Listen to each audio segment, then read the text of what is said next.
So I So think, the key I thing, think this Lee, is has are they in the clinic already, or um, not that approach. So Lupogen is also pursuing a similar model, right, where they're building a box that Right. collects the cells, does something magical in the box, and then infuses it. Yep. EasyGen, I think, is relying largely on this Fresenius technology from TQ Therapeutics that they're integrating into the Q system. I don't think either of them are in the clinic yet, Boro, to your question. right? So that will be the test, right? What the regulatory authorities think, both for the nature of the product and the release testing, Right, right. right? So And I think it has I merit, that kind of approach, because you're putting in purified cells. But obviously, there's a limited spectrum of things that you can test, right? When you're doing things so quickly. So the regulators would have to, be on board with it. It'll also be really interesting to understand how the target cells are being selected. And, what is the efficacy? Are you going after CD34 cells? Are you going after T cells? Are you going after other subpopulations? And, how efficient is that selection process? And then understanding, are you transducing are you getting the correct MOI? Et cetera, et cetera, et cetera. There are so many things that one day we will be able to solve. I mean, I have no doubt these are all engineering issues. They're not biology. Yeah. But do we have that capability today? Yeah. And I think it's just interesting because it's pushing, it's just another example of pushing the envelope here and also blurring the lines between clinical service and product development and product approval, right? And I think from a business model perspective, if you think about that, if you can transfer more of your product costs onto hospital treatment or interventional costs, then you are not requiring almost a new mechanism and a new code and things like that. You can utilize mechanisms and systems that are already set up. Mm, mm, yeah.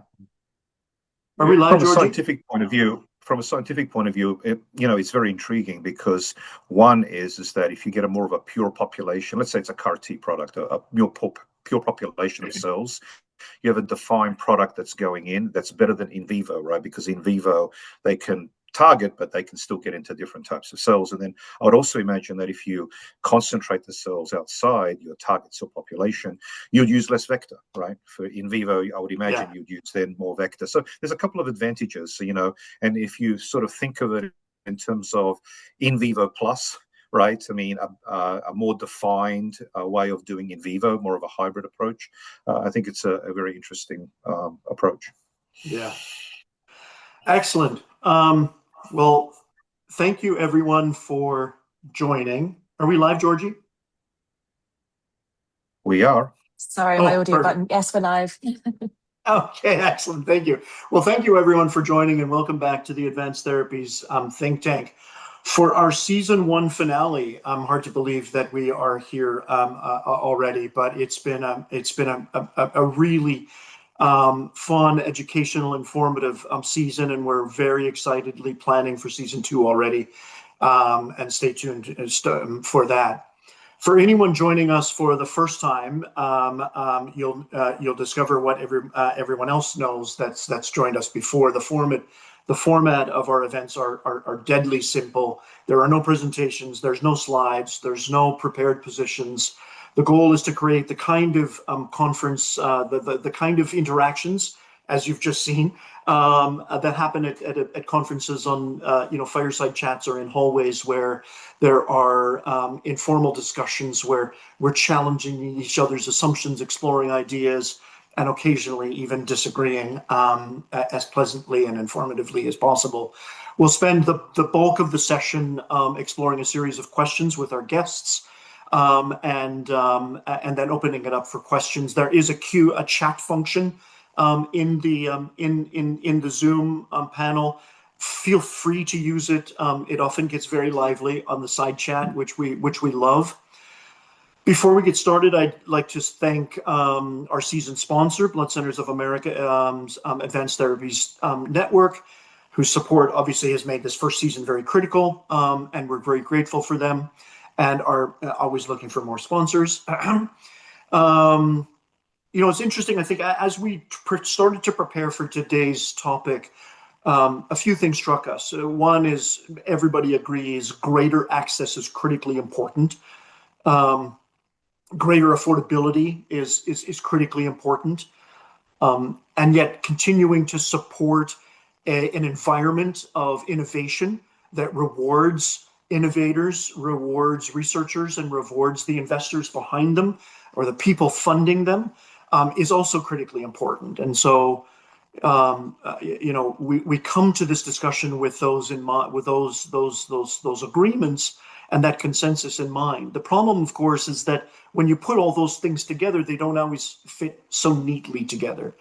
And today we're seeing approved therapies that patients are struggling to access. We're seeing therapies that work clinically but fail commercially. We're seeing therapies withdrawn, not because the science has failed, but because the business case did. And as a result of that, we are seeing different business models emerge. And there's no question that they are now emerging, and they are real, and they are delivering therapies in ways where oftentimes biopharma has heretofore, at least for these complex therapies, failed. And I think the question here today, the operative question is, what can we learn from that? And what do we think the impact of that will be? Is it such that is it just going to teach us things about how to tweak the biopharma model?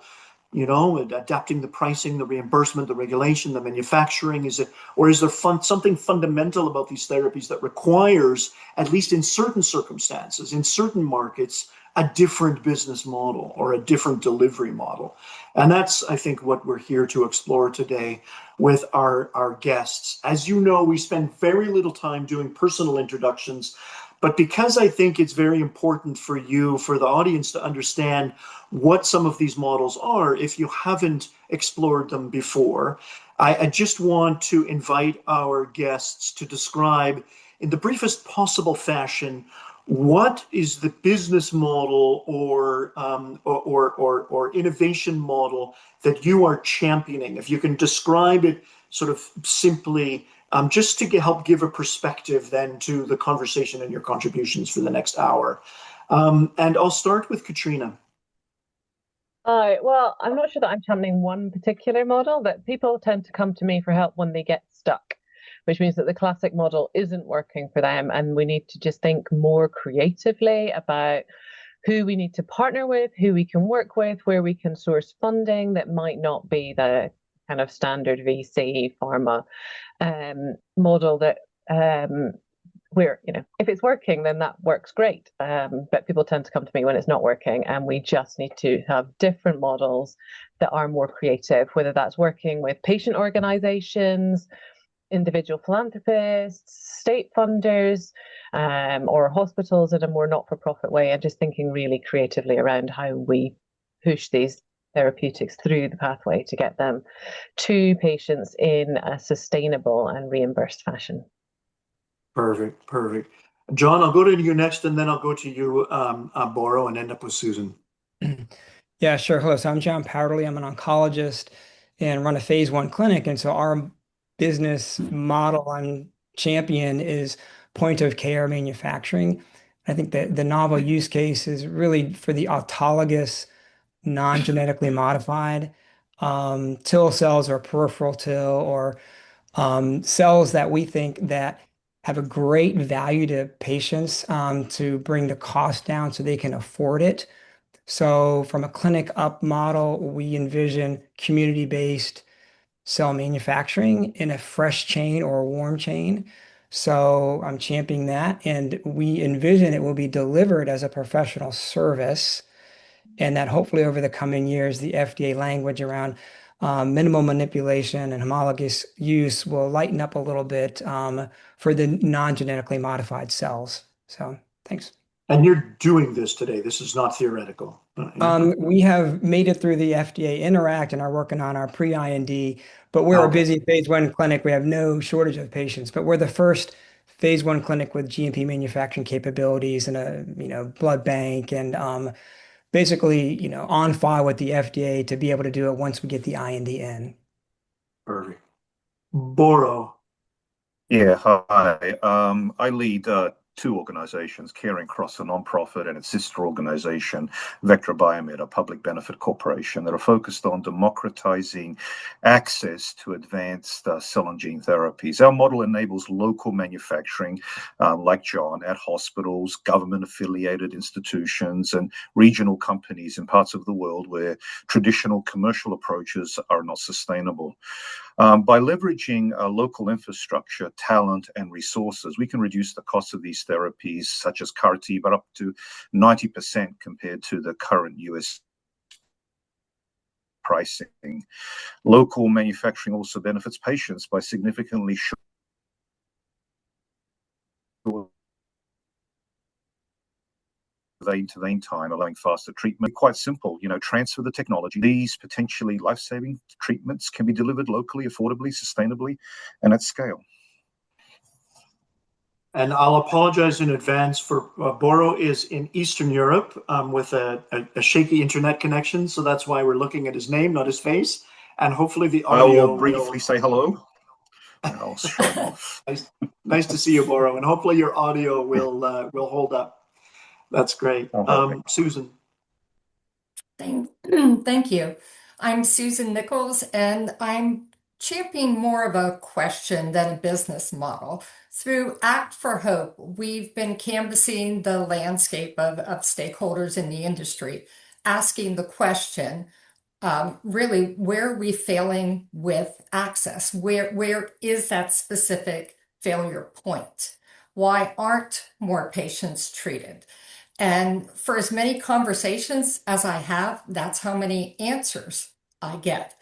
And to me, that is the signal, right? That disagreement is, in fact, the signal. I've spoken to patients, caregivers, people all across the commercial value chain. And the one thing that stands out to me is a lot of times there's a belief that big pharma, because it's their product, that they own access. And they do own access, and they do it really well. And that's the patients that fit within that business model that they can reach. And I think there's a whole subset outside of that we just are not touching, we're not communicating with, and they remain unaware that cell therapy is an option. Thank you all. I think that's very useful perspective that from which you're bringing then the contributions there for the rest of the hour. And I think it's a great kicking off point. Katrina, of course, we're talking today about, business models for advanced therapies, and we all know that that's a very big bucket of things. And probably there are no pan solutions across the entire spectrum of advanced therapies. And I know you don't work exclusively in rare disease, but during our planning discussion, you made the point that the problem isn't necessarily the price of a therapy. It's making sure that every participant in the value chain has the appropriate return, right? And that's not always a financial return. In some instances, particularly with the kinds of sponsors or funders you're working with, it's a very different kind of return. But have we reached the point where the economics simply don't work for traditional biopharma, or are the kinds of things that you're working on exceptions around the margins, do you think? Well, I think we've seen examples where clearly the classic model isn't working. Orchard dropping Strimvelis, for example, where even at the point where they had all of the data for the MA, they just couldn't make the numbers add up, that they couldn't keep that product on the market and make enough money out of it. So I think, when you add in the development and everybody in that chain also having to get their value out, I think we have a fundamental challenge for rare diseases where the value proposition just doesn't add up. Where, in classic economics, if you can sell more volume of a product, then your profit margin on each unit can be less. right? But if you can't sell more product, if your market is what it is, then you can't dial up your profit by selling more units. And that's the problem that rare disease fundamentally has. And so the only way you make that value proposition add up is by initiatives like some of my panel members here are leading, which brings the cost of goods down. If we can squeeze the cost of every step along the development pathway, or we can use sources of funding that aren't necessarily needing a financial return, grants from state funders or charities or others who have a vested interest in moving that product along the value chain and are not necessarily taking profit out, then you can start to make the numbers make more sense. Fascinating. Maura, I don't want to make this a call just about price of goods, but you made the point in your introduction that there are ways, local labor, vector production, et cetera, where we can fundamentally and perhaps even logarithmically reduce the cost of goods, at least in some markets. But I know you're also very active in the US, where the cost of goods, or the cost of labor at least, is not as cheap as it is in some other markets. And you have a belief that you can fundamentally improve patient access in the US. Can you talk to us about how you envision that?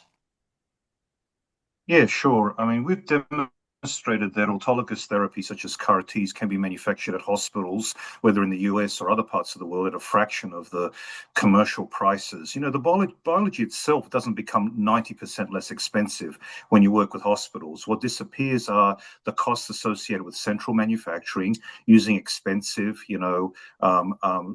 concentrated labor, the global logistics, the multiple intermediaries, the corporate overhead structures, and shareholder return expectations. Those are the things that go away when you work directly with hospitals. Equally important, many of the next generation therapies no longer require massive investments associated with the foundational scientific discovery. The fundamental breakthroughs have already been made. Today advances are increasingly driven by engineering, optimization, and iteration. As a result, these improved therapies can often be developed at a fraction of the costs that are historically required for first-in-class products. In many respects, the field has really transitioned from discovery science to engineering science. That means a growing share of the price patients and healthcare systems pay reflects the business models surrounding the therapy rather than the true cost of innovation and manufacturing. And we are very much believers that by enabling local manufacturing and technology transfer, we can deliver these therapies much more cost effectively and sustainably. It's interesting that you're positioning this instead of as a step backwards to local manufacturing, as opposed to what we think is more sophisticated centralized manufacturing. You actually believe you're leveraging innovation around engineering, and it's a step forward instead of a step backwards. Yeah, absolutely. I mean, look at the innovations. Most of them really are done at hospitals, right? They're the ones that are making the new generation innovations, and it's really the transitional aspects that are the most costly that is needed for these hospital networks to be able to produce these therapies and ultimately get them approved. So what we are developing in the United States, for instance, is the Affordable Advanced Therapies Manufacturing Network. We've already signed up several hospitals, and our goal is to do, phase 1, phase 2, then pivotal clinical trials, and take those products all the way to approval, so that we have a safety net in this country, right? So that if there is an example of a car, for instance, that pharmaceutical companies don't want to develop, like a GD2 car, well, there should be a safety net, a hospital safety net, to be able to produce these products. Or if there are time delays or insurance delays, for any reason where there is a gap in access and delivery, hospitals should be able to make these products and make them available to patients. And I'm going to flip the script a little bit here. I'm going to skip to John and come to you, Susan. John, you have a similar sort of approach, right? You're actively involved in clinical delivery of these therapies, and you made the point in your introduction that you're combining the point of care manufacturing with clinical delivery. But I think, one of the things I didn't hear you talk about, which I always think about when I think about your model, is the fact that you're really adapting what you're making in real time based on the diagnostics of the patient, right? And in that sense, delivering or aspiring to at least deliver a very adapted therapeutic product for the patient and the patient's disease status, no? Correct. What Boro described is great, and kudos to him and what he's trying to do. And I think hospital manufacturing for like a CAR T makes sense when it's a static, single target, one trick pony, and it's licensed from, a pharma or, a lentiviral company. Our Or model's it's a a little bit generic or off a patent. generic, exactly. Yeah. Or our model is a little bit different. If you think hospitals are affordable compared to like a big pharma or the broken cell and gene therapy industry, a log order less expensive than that is outpatient clinics. We all know the cost of just delivering chemotherapy or cancer care is at a fraction of the cost if you look in the suburbs at an outpatient, private, independent, community-based practice, hands down. And so what our model is doing is taking what Boro has described and taking it to the next level, whereas autologous immune cells, ideally, in the future, we envision will be orchestrated. It'll be an iterative, sequential feedback algorithm in real time, looking at active biomarkers about circulating tumor cells, algorithms of ctDNA as to what fractions are needed to catch up and destroy certain tumors. And it'd be more broadly solid tumor based rather than one CAR T at a time.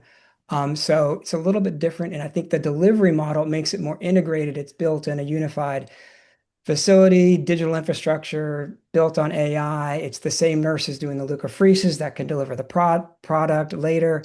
The same CLIA lab doing the cell counts in the morning can grow the cells in the afternoon. We're trying to make it so elegant that it's like a learning system under one roof. That's hard to go flip a switch and expect a hospital system to say, oh, we're going to do that. Because now you have to implement all those different systems in a hospital, which may have a whole different setup in each region, if that makes sense. Yeah, it's fascinating. It's really closing the gap, almost eliminating the gap between clinical diagnostics, treatment, and product manufacturing, right? Yes, it's a T cell factory with a clinical door and a phase one clinic.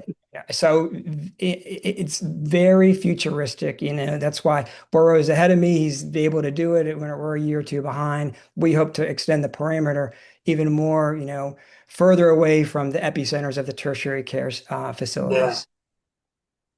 And Susan, all three of the panelists so far have talked about this. There's a patient delivery, clinical delivery aspect to this, right? And then there's a manufacturing aspect to this. And I know you've spent a lot of time, previously in your career on the manufacturing side, spending a lot more time, I think, on the patient side now. And you alluded to this survey or voice of industry sort of exercise that you've been involved in. I mean, how do you see when you're talking about the barriers to access to both industry and clinical deliverers or patients? Is there a disconnect there? Are they pointing to different kinds of solutions, or is it just a whole big basket of solutions that we all need to just sort of figure out? No, there's some commonality that I hear. So first of all, in industry, we talk a lot about pricing and reimbursement and cost of goods and how we can manufacture more cost effectively. And flipping over to the patient side, what I'm hearing is a lot of times patients don't even know that cell therapy is an option.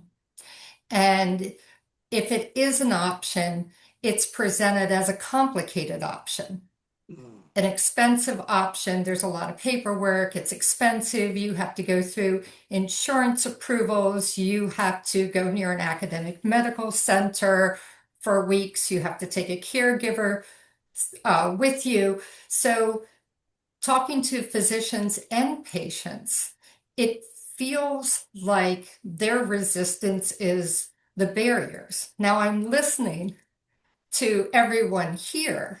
And I'm thinking, if it was down the street, if access was someplace close by, people would talk about it more, they would know about it more, because right now, to most patients that I talk to, it felt out here. And there's only a certain percentage that can run that gauntlet.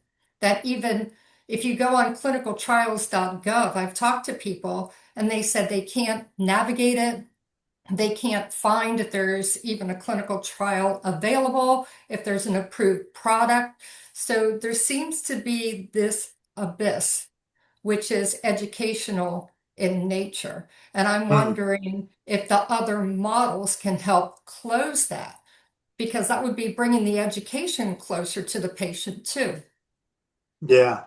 It's fascinating. I mean, I think it obviously will, and to jump in with my opinion, I think these emerging models are here to stay, but they will also they will have their impact on the traditional biopharma model.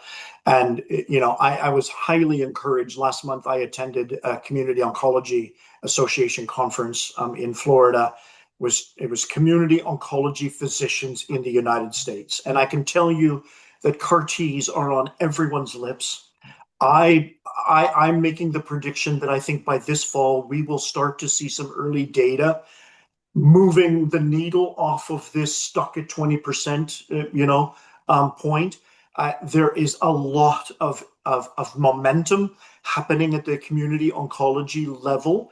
And to John's point, I think the community oncology physician is in many ways more adaptive, more innovative, more entrepreneurial, and more ready, and less risk averse than the community hospital type system, right? And so, just speaking for a moment about the U.S. alone, I think we are seeing a grassroots movement, even for the traditional biopharma products that have unfortunately plateaued at 20% until we can get this community oncology infrastructure in place and start to eradicate some of those barriers of education, awareness, complexity, et cetera, leveraging some of the infrastructure that already exists in the community or is being created on the fly, right? So I think it's very exciting, and I'm hopeful that this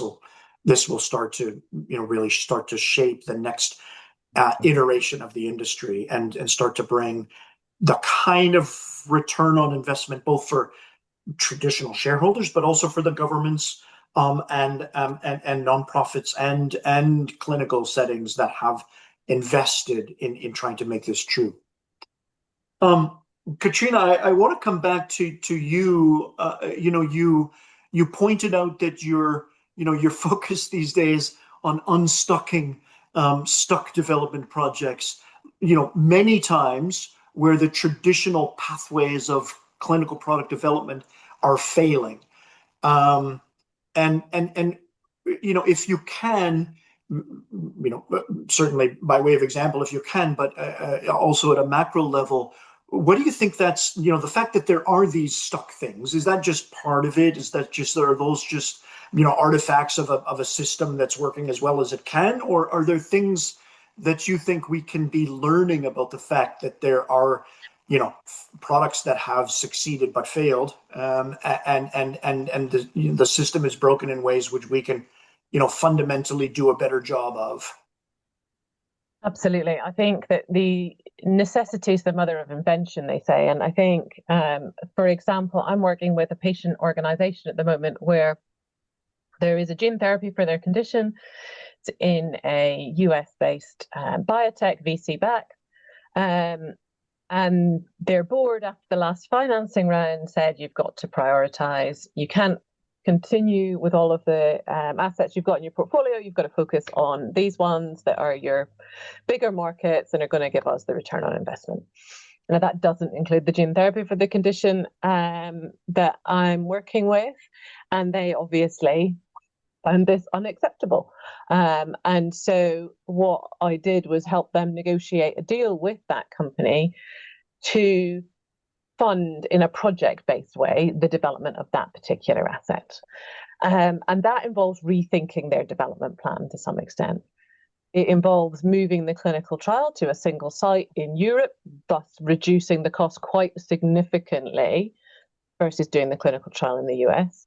And interestingly, I know Susan just said having, people want to get treatment locally, but the US Foundation that are part of this were saying, well, actually, from a finance point of view, it's cheaper for us to put kids on a plane and fly them to Europe than it is to do a clinical trial in the US. So we've just thought about how we reduce the cost, how we partner with manufacturers of the viral vector to get the cost of that down, how we leverage on the infrastructure for clinical trials that already exists. Because it's being funded by the charity, it's not paying overhead. So we're squeezing at every possible step we can in terms of getting the development through.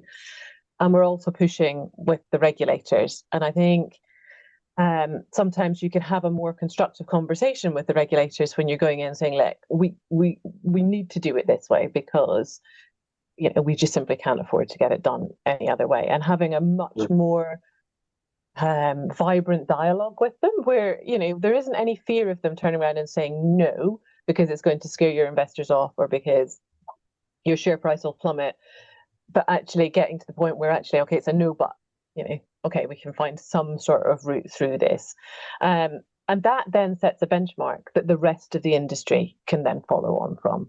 So once you set that precedent, then everyone else can start to look at what that means for their business and getting their assets through it, hopefully a more reasonable price point.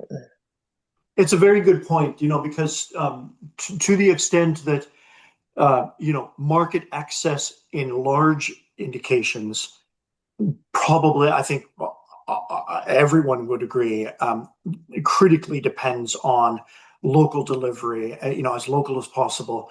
And, where CAR T in the community depends on leveraging existing apheresis, liquid nitrogen, cell handling capabilities that are already in existence, like in blood centers or local, community hospitals or local CDMOs. In rare disease, that's completely the opposite, right? It probably requires more centralization in order to be able to capture the kinds of very intense infrastructure that's required, and yet the small number of patients that are available. I think that's right. I think you can't have experts in all of these conditions in every hospital across the country because there's just too many rare diseases. So you're going to end up with centres where they are real experts and where they deliver one particular therapy, and that probably is needing to be kind of organised on a global level, or certainly continental level. I think the other thing to say about the project that I just mentioned is that I actually think that biotech company will be in a better position for having partnered with the patient organization, because I think that rare asset will get to market authorization quicker than the big market, simply by virtue of the fact that it's a small patient population, therefore a small clinical trial, which means you can do it much more quickly. And therefore you've got your clinical proof of concept, you've got your data package for market access that builds confidence in the portfolio and the platform technology that this is based on. And yet be able to leverage that science and innovation for larger market applications that they still own. Absolutely. Interesting. I'm going to actually open up this next question to everyone to chime in on. It would have seemed probably absurd 5-10 years ago that hospitals or nonprofits should be BLA or market authorization holders. Maybe not IND holders, because everybody seemed to physician-based innovations have been a long-standing tradition, but the fact that they could actually hold market authorization seemed unthinkable, and yet now it seems not only thinkable but actually real. Do we see these as anomalies in a nascent industry on our way to commercial reality, or do you think this is here to stay? Oh, I definitely think it's here to stay. I can just tell you one of our collaborations in Brazil with Fiocruz, which is a non-profit that is funded by the Ministry of Health in Brazil, is exactly doing that. It is taking one of our products into phase 1/2 clinical trials using a decentralized model starting in Rio de Janeiro, but then going around the country using these biomodular units to produce these CAR T cell therapies. And then the buyer is the government, right? They have a national public health insurance system. And the goal is to produce it at $35,000 a dose and allow the government to purchase that on behalf of the patient. And so the patient pays little or no cost. So that's the public health system. And there are such models, I think, are growing all the time around the world. I think I would absolutely agree with that. And I think that we're going to see hospitals also pushing regulators on what is necessary for market authorization. I'm working with a hospital in the UK that are trying at the moment to get to hold a market authorization, and it is not a trivial process. It is long, complicated, and the regulatory standards for commercial manufacture are different to what you would be manufacturing at for clinical trial, and that makes a significant difference to the cost. But you can also, so I think that those hospitals are going to be pushing regulators on that, right? Why is that? If you're not treating more patients than we've already treated on trial, what is the risk portfolio? That regulation was designed for mass market products that are, going into hundreds of thousands of people. Whereas what we're talking about in the rare disease space is often, a couple of dozen patients a year. Is not the same risk profile, and the cost of doing nothing sometimes for these patients is very, very significant. And so there is a different risk profile, and that forces a discussion with the regulators. And so I think, again, we'll see some of that stuff being changed by hospitals having these discussions where they are essentially the only route forward for patients to get these sort of treatments is if they hold the market authorization. And I think certainly in the UK, there is a need for hospitals to hold market authorization because hospital exemption in the UK isn't reimbursed. And so there's no way of funding patient treatments unless it's privately funded by the individual themselves or by some level of philanthropy. So in order to get that state funding, you need that stamp of approval. And I also think that patients deserve that stamp of approval. They deserve that the regulators have looked at the data and they have judged that that product is safe and going to give them benefit. So I think we will see that sticking. I don't think hospitals are going to be the answer for every product. I don't think they're going to take market away from pharma companies. They're still going to do their thing in their mass market areas, and hospitals are going to pick up where there is no other option. Right. And that seems to be a theme emerging. I know that's Boro making that case as well. Yeah, I totally agree with that. I think that both models will live side by side. I think really we have to think about the hospitals as being a safety net, and the commercial products by pharma will be out there, and they'll develop, highly innovative products. But I do think we need this safety net hospitals, and it won't be one hospital getting approval. It'll be a network of hospitals that will pull their resources together to be able to get those approvals, and that's how they'll sort of leverage the number of patients they need for the pivotal trial, leverage each other's kind of expense and resources in order to get those approvals. And also with government support, they'll see that there is a need and there's a gap, and the governments will also tend to, support those efforts as well, particularly in the rare disease space. But also, I do believe in more generically, like for oncological indications and other indications as well, wherever there are gaps from the commercial model. Yeah. On that same point, I guess, or an extension of that point, Susan, you've been a champion of this idea of decentralized manufacturing, but predominantly, I think, to your point, as a way of enabling localization of these therapies, democratization of these therapies, local patient access. Is it really, do patients really care where it's manufactured? Is it about decentralized manufacturing, or is it about decentralizing everything else that the patient, that's required of the patient and about the patient and for the patient in the advanced therapy journey? Yeah, it's about receiving the therapy at the end of the day. I've never met a patient that says, I need to have my therapy manufactured here. I need to have my therapy manufactured there. And a big part of access is equity, because I've talked to so many patients who just can't afford to travel and Right. that they have children, they lose support. So even if they're eligible for a CAR T and it's reimbursed, the familiar burden is too much. So moving it closer oftentimes removes expense, removes burden on caregivers. And and what I understand from people is really they want it quickly, they want it easily, because a lot of times all these logistics, these are a full-time job for people who are unwell. Yeah. So the combination of all those burdens, even if they know about it, they believe in it, it pulls them out of that treatment regimen.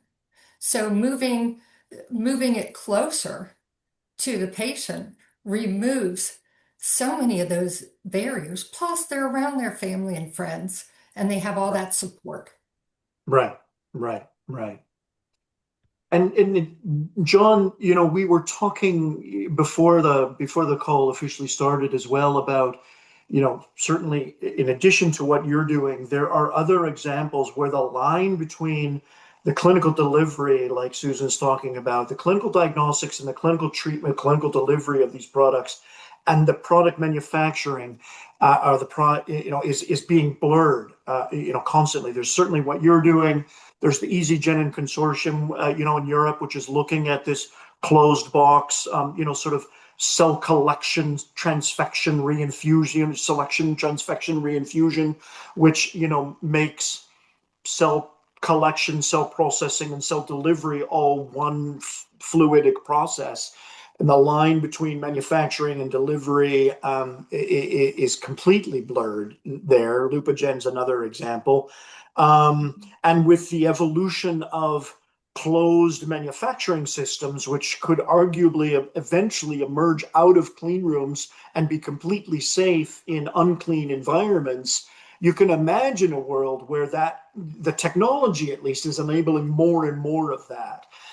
And do you see, even if that's not the world you see now that you imagine moving into, do you see us chipping away at even this basic idea of a market authorization holder, eventually where you are doing something safe and effective for patients as a clinical service as opposed to a product authorization holder?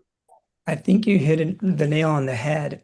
So what I envision in the next 5 to 10 years is the old drug paradigm of getting to a BLA, a biological, and then having a commercial product. It sounds great. It sounds good for a public antigen like a CAR T, one dose, one time, centralized manufacturing. Sure, move it a little bit closer, put it in a hospital. It's still a commercial license, even though it's a generic CAR T.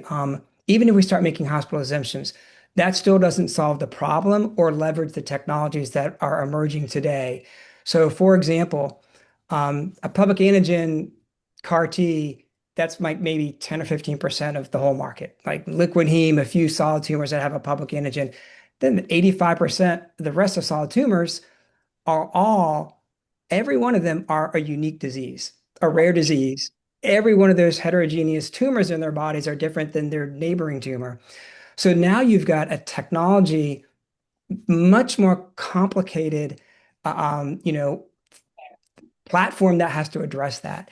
And so the only solution I see is where more and more clinical doors start directly integrating into factories and high-end omics and feedback loops. So you have a learning system where the goal is never a commercial drug product. It's always a perpetual clinical trial, learning every year, version 1.1, 1.2, 1.3 every year. So we can always tell the solid tumor patient, We are getting better every year because we're learning better and better. You just have to enroll into this adaptive Bayesian trial with feedback loops of a network that is highly integrated and highly connected.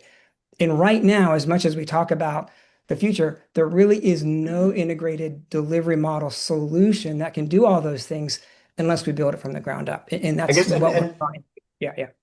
and that's the challenge. I think that because as much as I love that model and love the idea of being able to really have adaptive therapies, based on real-time data we're collecting from the patient, that sounds like we're moving towards center of excellence models where, you really have to have a sophisticated team, in a center of excellence capable of doing that. Do you think you can actually democratize a platform like that? Good question. You'd have to ask the big hospital systems. The problem is the center of excellence model sounds great, but the larger the ship, the larger the aircraft carrier, the slower it is to adapt, which is why we as a small clinic, we get all the phase one studies, we get them out first to open, first to adapt, first to amend. So there is a leverage in being nimble and agile and having a network that is all integrated on the same platform. We just don't know what's the manifest destiny yet of that platform. How's that network going to look? Is it going to be blood banks? Is it going to be hospital systems? Is it going to be center of excellences? I doubt it's going to be center of excellences because they're just too slow to adapt. I love them to death, but that's just the reality of how fast technology is moving.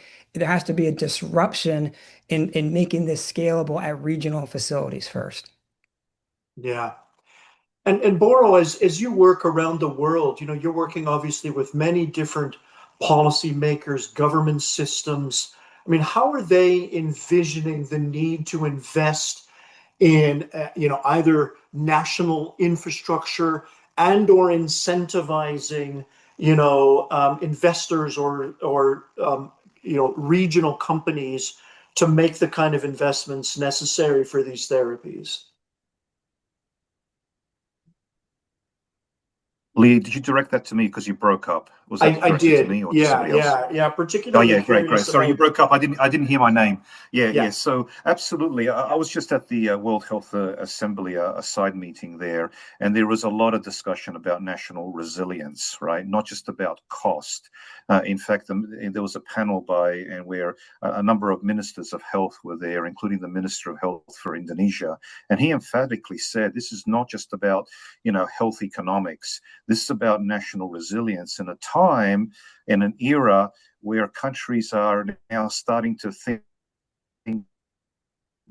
with the volatile global markets, the lack of reliance on the United States and others, they have to think about their own national resilience. So local production for these countries is becoming very important, and that includes the supply chain. So it's not just about economics and making the most lowest cost affordable drugs or therapies. It's also about developing that internal capability so they can be self-sufficient and self-reliant in providing these therapies for their patient populations in their countries. That's interesting. And I think, many people, when they think of the work you're doing, think about the value and the drivers, internationally outside of the US and even outside of maybe Europe in the US. But you have a clear vision for how this will work in the US as well. And you even licensed some technology recently, I think, from Mass Gen. I mean, can you talk a little bit more about how you see it playing a role even in markets like that? Yeah, absolutely. So we have a collaboration with Boston Children's for their sickle cell lentiviral vector therapy. And while that may not be, very, very broad in the number of sites, but still we believe that it has to be more than just a handful of sites because of the access issues and the geographic issues that we have discussed.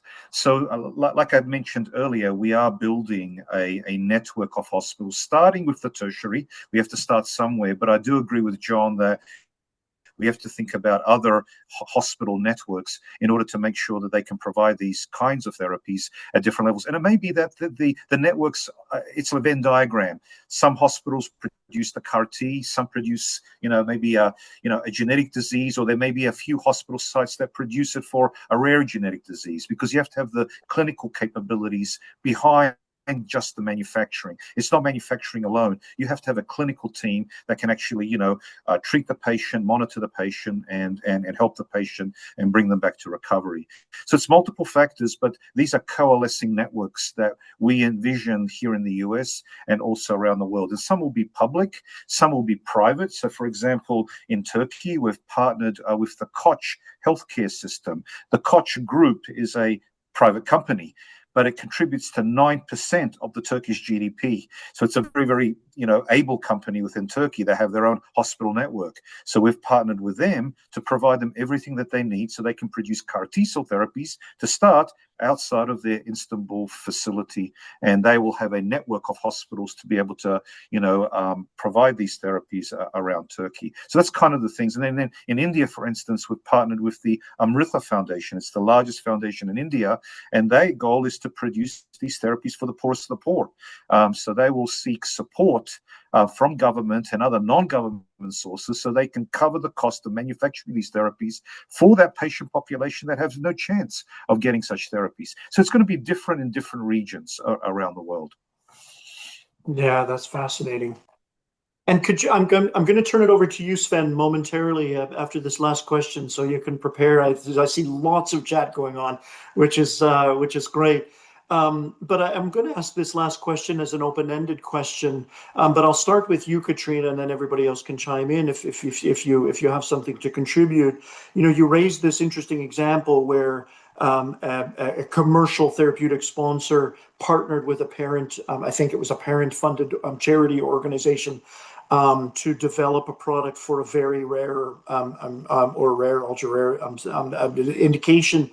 But then, was able to potentially, hopefully, leverage that innovation and science and data for larger market applications, which they could, perhaps pursue a more traditional commercial pathway around.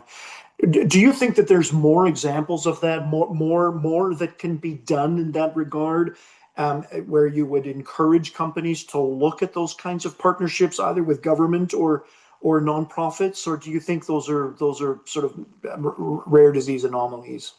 I mean, I think mostly they're in the rare disease space, but I think there's loads of those things that are kind of stuck in biotechs. There are, the projects that are on the back burner, just waiting for, at some point we might get funding for this. But I would urge companies to think creatively about how they could partner with others and non-classical funders to think about how they could progress some of their assets and how that might benefit them. And if they're really not progressing something, is there a way they can, essentially give it to someone else? I think Boro said that there should be a kind of safety net. We need some sort of a kind of safety net where you can give these assets to somebody who can then try and make them available to patients. They don't just sit stuck somewhere within a pharma company not being progressed. There's some way to allow patients to access them, some sort of safety net. But we probably need to incentivize companies to think about what is in it for them. What is the win? Well, that's interesting. Yeah, like maybe giving them a tax credit or something for contributing a market application to some other entity. I think that's exactly what we should, as society, as governments across the world, should be thinking about. How do we incentivize this kind of almost playing fair within the system? Yeah. Anyone else want to jump in on that one? Yeah, I just may add that, with our product that we're collaborating with Boston Children's, that was originally a Bluebird Bio product. Boston Children's was able to take back the rights only for the nonprofit space, not for the commercial space, and then licensed it to us to collaborate to bring it worldwide through the nonprofit space. So that's that's how collaboration works. So we can only collaborate with nonprofit hospitals, nonprofits, to actually develop the Boston Children's Hospital lentiviral vector that, is a treatment for sickle cell disease and beta thalassemia. So yeah, there are ways, and it may be that companies would allow a license for the nonprofit space rather than necessarily give away the license completely. That's another way of looking at it. That's a very good point. Mm. Yeah. Sven, you've been busy on the sidelines in our chat. Tease us out some interesting questions or comments. Yeah, thanks, Lee. Great discussions, everyone. Really, really fascinating. So I've got a couple of questions here. It's actually just become 3, but we'll start with one from Therese. And she says, access is not only about manufacturing, it's a lot about the hospital and clinical readiness. And so what efforts are being done to increase access at these stages? So not quite business models, but more around supporting business models. Maybe I can take a crack at that question. With our collaboration in Brazil, it's not just teaching Fiocruz how to manufacture the cells. We've partnered with our clinical centers in the US, like Ohio State University, where clinicians and teams go to Ohio State to actually learn the clinical aspect of the apheresis, the infusion, and taking care of the patient after CAR T treatment.